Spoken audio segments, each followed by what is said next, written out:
Ascential Experts. My name is Dina ElRayyes. I'm the Global Director of Video here at Ascential. Joining me today is VP of Content at WARC, David Tiltman. WARC is the global advisory firm on marketing effectiveness, and today we'll be discussing the Marketer's Toolkit. David, welcome. Hi Dina, nice to be here. Nice to have you. So David, could you tell us what the Marketer's Toolkit is and why it's such an influential report? Yeah, so the Marketer's Toolkit is actually in its 10th year this year, and it's sort of got a bit bigger every year. We've tried to push it a bit harder. Now, obviously, at the end of each year, those in the marketing industry know that there is this flood of trend reports. Everybody's trying to say what's going to happen either the next 12 months, the next 24 months, even the next decade. And what we worked out a few years ago was that there was a space in this market to talk about very near-term challenges.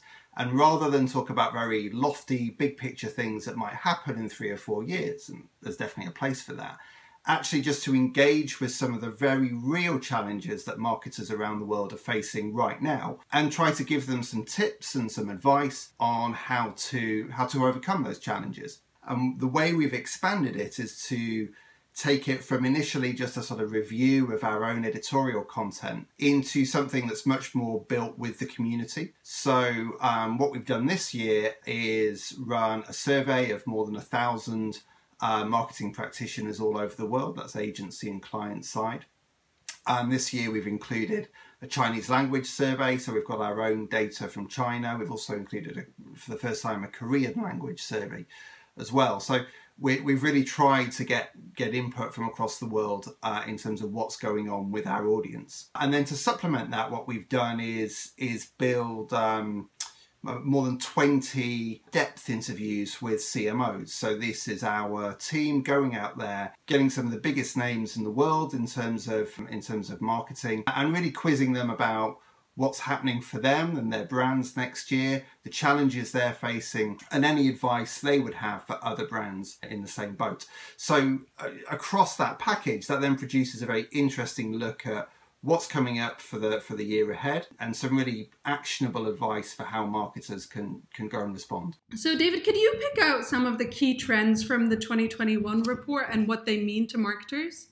In previous years, when we've looked at sort of forthcoming trends, they've been dominated by things like technology. You know, what are the big tech themes coming out? This year it's very different. Obviously 2020 has reset the agenda for many marketers, and many marketers are looking at how they respond to the economic aftermath of 2020 and also keep up with consumer behavior at a time when, you know, there is a feeling that consumers are trying new products, their consumption occasions have changed because we're all stuck at home, and also looking at almost a year of two halves, in the sense that we've got half a year where we're still under, in the best case scenarios, we're still under some form of lockdown, some form of distancing, some form of social restrictions, and as the pandemic starts to recede, at least in the major markets we serve, then the second half of next year could look very different. So marketers are trying to sort of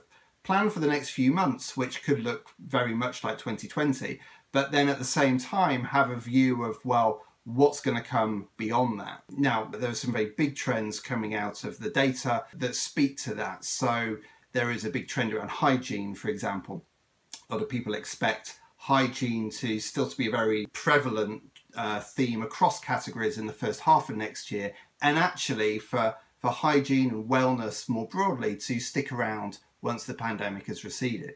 If we look at an area like e-commerce, it's been huge this year as people have had to shop from home. The majority of marketers in our survey expect the shift to e-commerce they've seen in their category to continue after the pandemic. So while we've got a sort of economically a year of two halves, there are some big trends that have come out of 2020 that we really expect to continue all the way through next year. So what do you think the biggest challenges are going to be for marketers over the next 12 months? Well, I think in the base case scenario for the Marketer's Toolkit, we've assumed that economically we are not going to be at the end of 2021 where we were at the end of 2019. So while 2021 will see a recovery, of sorts from the pandemic. Certainly in terms of advertising investment, advertising expenditure, we're not going to see a full recovery within 2021. And if we look at the sort of consumer scenario, our marketers in our survey are expecting, the economic impact on consumer purchasing to be quite long lasting. And while that varies by category, some categories are less affected than others. And we're not expecting a sort of immediate bounce back by the end of 2021 if we look across the whole economy. And one of the major driving forces of that would be an increase in unemployment. So if we start to see unemployment go up quite significantly, then we can expect consumer purchasing power at a sort of population or market level to be reduced. So a lot of marketers are really looking at this, and I think one of the challenges that comes out in the survey a lot is, how do you communicate value? So at a time when we can all buy online, there are lots of opportunities to buy cheaper. How do brands that maybe sit in a more premium end of the market communicate value through more than just price cuts? So it's very tempting, obviously, just to cut prices, but are there more intelligent ways through things like bundling offers together, or really playing up longevity? So the fact that if you buy something, it's not going to fall apart straight away. It's an actual purchase that has a sort of long-term payback. So how can brands communicate value at a time when we're expecting consumers to be hard pushed? If we look away from the consumer perspective, there's a big challenge around media. So that the impact of 2020 has really hastened, in the Western markets at least, advertising investment into what are called the walled gardens. So Facebook, Google, and increasingly Amazon. And actually those companies are hoovering up advertising investment like never before. So we're expecting a tough time for some of the more traditional media in 2021. But what that means for marketers, and this comes through from a few in our survey, is that they're becoming increasingly reliant on a small number of media sellers. Why this is a problem for marketers is because they're so invested in these platforms that these platforms have a lot of power. And over the past year, things like the Facebook boycott that we saw, it's not just Facebook, it's others as well. But this is a real challenge for brands going into 2021, is how do you still invest where consumers are, but do so in a way that means you're not dependent on a relatively small number of media outlets, or that your media investment is supporting a broad range of media. So, just to give you one example, we've got marketers who are very worried that the way they've invested media over the past 4 or 5 years actually works to the detriment of media owned by diverse voices. So we've seen things like media investment and things like the drive towards diversity start to come together, and people start to worry about, well, where's my media money actually going? And from the surveys that have gone out, were there any data points that you found particularly surprising? There was one data point where we asked our survey about how advanced their diversity and inclusion policies were. Now, obviously in the past year, we've seen a much bigger emphasis on diversity and inclusion, particularly since the death of George Floyd and the protests that followed it. And I think we sort of expected this to be very high on the agenda of a lot of the people in our survey, and certainly in the more qualitative interviews, diversity comes through very strongly. But when we actually asked about how advanced people's diversity and inclusion policies were, I think it was something like nearly 50% said that either they didn't have any diversity inclusion policies, or they had some but they weren't really applied.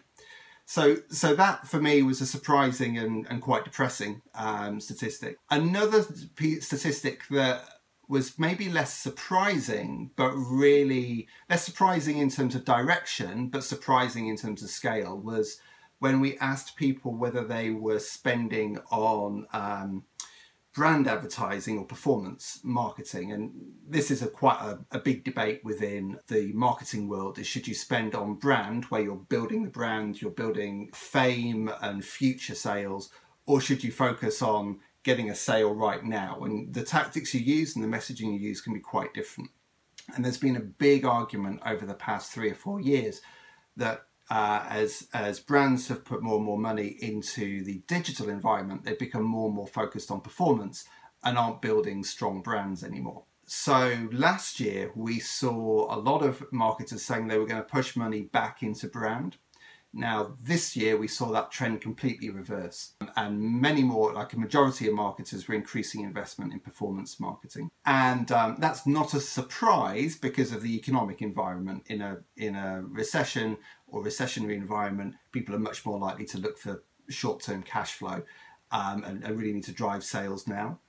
But I think the reason it's quite depressing is that there is also a lot of evidence that the people who have the strongest brands come out of a recession much more quickly than the people who let their brands wither. And so while it wasn't a surprise at this data, it was slightly depressing that a lot of the sort of marketing best practice wasn't necessarily being followed. So David, you mentioned that this was the 10th anniversary of the Marketer's Toolkit. Are there any big themes over the years that you've predicted that have come to fruition that you could talk to us about? Yeah, there's one in particular. I mean, we've got a pretty good record across the years, but the one I was particularly pleased with was, well, I can't remember the year exactly now. It was 2014, 2015, around then, and we just started to pick up in the content we were writing and the interviews we were doing a sense of real dissatisfaction with the way the digital media market was evolving. And this was at a time when ad tech investment was going through the roof. There were new ad tech vendors appearing every week. There were issues like viewability, brand safety were really starting to come to the fore. And we called this the digital backlash, and we really sort of were about a year early on that. What we saw over the year after we published that particular theme or trend was a growing number of industry players come out and start to call out the digital industry for dodgy metrics or lack of effectiveness. Almost a year to the day after we published that, Mark Pritchard, the CMO of Procter & Gamble, one of the most well-known marketers on the planet, gave what's still remembered as a sort of landmark speech where he announced that Procter & Gamble would no longer use platforms that hadn't cleaned up their metrics, and really sort of laid down a clear agenda for reform of the digital landscape. And so that was really pleasing, because that was a year after we'd called that as an emerging theme. So for anyone interested, where can they access the report? Okay, that's easy. Go to WARC.com/toolkit. Now, normally WARC's content is heavily paywalled, but this one isn't. So as a special treat, you can go on there without logging in and access most of the report. Brilliant. David, thank you so much for your time today, and best of luck. Thanks, Dina.